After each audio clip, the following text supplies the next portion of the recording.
You think nature has been tamed. You drive down paved highways, drink water diverted from colossal concrete dams, and sleep soundly, operating under the pathetic illusion that modern engineering is an impenetrable shield against the chaos of the universe. Physics is laughing right in your face. In 1905, a syndicate of arrogant engineers and investors decided they could simply kidnap the mighty Colorado River to turn a barren California wasteland into a lucrative agricultural gold mine. Let's wind the clock back to the dawn of the 20th century, a period history affectionately calls the Gilded Age. This was an era when men in immaculate wool suits looked at a topographical map, pointed at the desolate, scorching expanse of the Colorado Desert, and confidently declared, "I can fix that." Enter the California Development Company. Their grand, highly celebrated vision was to carve a massive irrigation canal from the Colorado River straight into a dry, sub-sea level depression known as the Salton Sea, immediately rebranding this arid hellscape with the highly marketable, arrogant name, the Imperial Valley. And for a brief, glorious moment, high society applauded. Settlers flooded in, crops magically sprouted from the desert dust, and the engineers aggressively patted themselves on the back for outsmarting geography itself. But here is the fatal flaw in their arrogant little equation. They treated the Colorado River like a docile garden hose. They completely ignored the fact that this continental waterway is essentially a giant liquid sandpaper machine, carrying millions of tons of heavy, suspended silt violently scoured from the canyons upstream. Within just 3 years, their brilliant, state-of-the-art canal was utterly choked with mud. The water stopped flowing. The crops began to bake under the desert sun. The investors panicked. So, what does cornered corporate hubris do when faced with a catastrophic design failure? They innovate, which is just the corporate buzzword for doing something incredibly stupid to save money and beat a deadline. Lacking the massive, expensive dredging equipment needed to clear their mess, the engineers decided to just bypass the clogged section entirely. They dredged a brand-new, cheap, unreinforced ditch straight through the riverbank, deliberately cutting it down in Mexican territory to dodge the annoying oversight of the United States federal government. And the absolute crowning stroke of their highly educated genius? They didn't even bother to install a headgate. No mechanical controls. No reinforced concrete barriers. Nothing. Just a raw, gaping dirt hole connecting a raging, unpredictable river directly to a valley sitting hundreds of feet below sea level, operating under the delusional, mathematically suicidal assumption that they could just casually shovel some dirt back into the gap before the spring floods arrived. They didn't build an innovative irrigation bypass. They built a hydromechanical guillotine, placed their own heads on the block, and handed the river the release rope. Now, let's talk about the actual physics of this colossal failure, because this is where the engineers proved they had absolutely no idea what they were dealing with. To understand how you accidentally drown a desert, you don't need a master's degree in hydrodynamic engineering. You just need a sandbox and a high-powered pressure washer. The Imperial Valley floor sits over 200 feet below sea level. When those brilliant men dug their ungated ditch, they didn't just create a temporary bypass, they created a massive topographical slide. In fluid dynamics, there is a vicious little predator called scouring velocity. When water moves down a steep enough gradient, it stops being a liquid and becomes a buzzsaw. Imagine taking a pressure washer, turning it on full blast, and aiming it directly at a narrow trench of loose sand in your backyard. The water doesn't just flow politely through the trench, it violently excavates it. It rips the sides, gouges the bottom, and exponentially widens the gap. The more sand it eats, the more water can rush in, which gives it even more power to eat more sand. It is a mathematical death spiral. When off-season flash floods hit the Colorado Basin, the river found this steep, incredibly fast shortcut down into the valley and took it. The entire Colorado River abandoned its path to the ocean, took a hard right turn through the engineer's little dirt ditch, and began swallowing the landscape. So, how did the finest engineering minds of the era try to stop it? With the equivalent of arts and crafts. Desperate to plug the ever-widening gap, they brought in massive 90-foot-long old-growth timber pilings and wove together thousands of square feet of heavy brush mats. To a human being standing on the bank, a 90-foot tree trunk driven deep into the riverbed by a steam engine looks like an immovable object. It looks like absolute structural triumph. But the Colorado River, surging at over 100,000 cubic feet per second, does not perceive a 90-foot pile as an immovable object. It perceives it as a toothpick. Let's scale their brilliant engineering down to your backyard. Go to your kitchen, get a handful of wooden toothpicks, and stick them half an inch deep into a patch of wet mud. Now, take some loose twigs and leaves. That's your engineered brush mat, and weave them between the toothpicks. Finally, stand directly over your masterpiece with a running fire hose and open the valve all the way. What happens? Does the water gently slow down and deposit sediment to build a natural dam, exactly like the engineers calculated? Of course not. First, the extreme bottom shear stress of the water instantly liquidates the mud holding the toothpicks. This is exactly what happened to the riverbed. The violent floodwaters scoured the sand right out from under the heavy pilings, completely destroying their frictional anchor. Once the ground was gone, the upward hydrostatic pressure violently popped the pilings out of their holes. And then, the raw, predatory, kinetic energy of the river took over.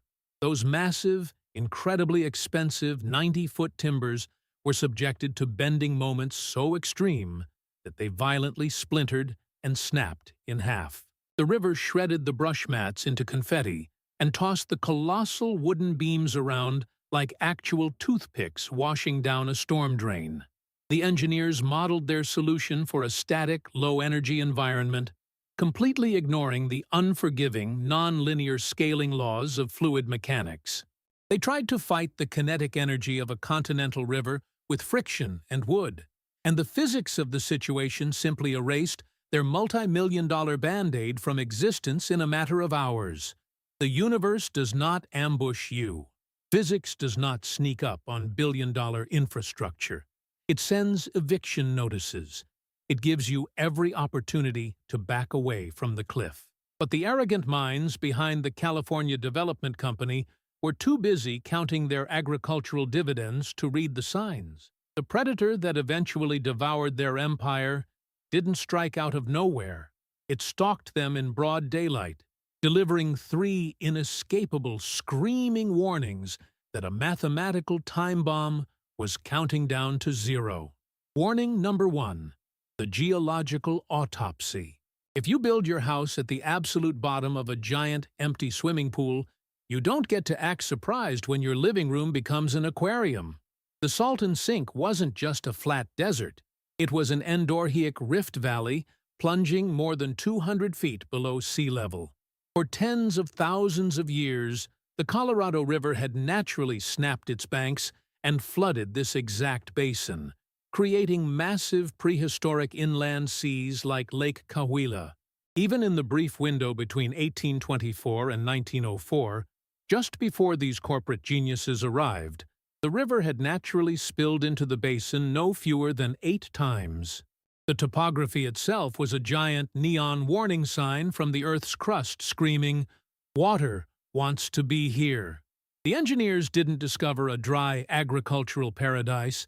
They simply walked into a temporarily drained bathtub, looked at the water pressure building on the other side of the wall, and decided to punch a hole right through it.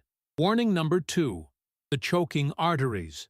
When you fight a river, the river uses its own weapons. The Colorado's weapon is heavy silt. Remember that state-of-the-art canal they built in 1901? The one that was supposed to conquer the desert? By 1904, it was completely paralyzed, choked to death by millions of tons of heavy mud. This wasn't bad luck. This was fluid dynamics, telling them, right to their faces, that their velocity calculations were a pathetic joke. But wait, it gets worse. When the investors panicked and dug their first emergency bypass cut in Mexico to get the water flowing again, what happened? The predator choked that one with mud instantly too. The river was explicitly demonstrating its mechanics, proving that any drop in velocity would drop sediment, and any steepening of the gradient would rip the earth apart. Instead of looking at their dying canals and realizing their fundamental design was flawed, the boardroom blamed the mud and dug a steeper, completely ungated hole. They treated a fatal structural failure as a minor inconvenience. Warning number 3. The off-season swell. The final alarm before the guillotine dropped. By late 1904 and early 1905, the broader Colorado Basin experienced an unprecedented series of severe, off-season flash floods. The water was rising, surging violently against the fragile, unreinforced dirt banks of their newly dredged, gateless ditch. Anyone with a pair of eyes and a basic understanding of gravity could see that a swollen river pushing against a naked dirt trench leading down to a sub-sea level abyss was seconds away from runaway erosion. It's the equivalent of hearing the smoke alarm, smelling the gas, watching the kitchen catch fire, and deciding it's the perfect time to go take a nap. They had the time to plug the hole. They had the manpower to build a barrier before the massive spring floods arrived. But their corporate hubris told them they were smarter than the water. They ignored the swelling river, assuming they could dictate the schedule of a continental hydrodynamic force. And the moment they turned their backs, the predator struck, the dirt banks collapsed, and the geography of California was permanently rewritten. When the Southern Pacific Railroad finally stepped in to save the day in 1907, they didn't use elegant engineering. They used pure, unadulterated financial brute force, dumping thousands of carloads of solid rock into the raging water faster than the river could swallow it. It worked, but the damage was permanent. The geography of California was forever mutilated, and the arrogant men who started it all went bankrupt, leaving society to deal with the corpse of their ambition. But physics wasn't done. The predator just changed its tactics. Because that massive inland sea they accidentally created is now evaporating under the desert sun. With no river to feed it, the water is vanishing, leaving behind a massive, dry lake bed completely saturated with a century's worth of toxic agricultural runoff, including toxic heavy metals like arsenic and selenium. The wind whips this poison into the air, creating microscopic toxic dust clouds that are actively destroying the lungs of the people living there today. Childhood asthma rates in the surrounding communities have skyrocketed to 24%, which is massively higher than the national average. The engineers in 1904 thought they could save a few dollars by skipping a simple headgate. Today, the estimated cost to mitigate the toxic shrinking Salton Sea is roughly $18 billion. And the projected economic cost of doing absolutely nothing, the astronomical bill for generational health care, ruined property, and lost lives, is mathematically modeled to reach $70 billion by the year 2045. That is the brutal verdict. You can ignore the laws of physics. You can cut corners, skip the math, and build your little dirt ditches to appease your corporate shareholders. But the universe always collects its debt, and it charges an excruciating rate of interest.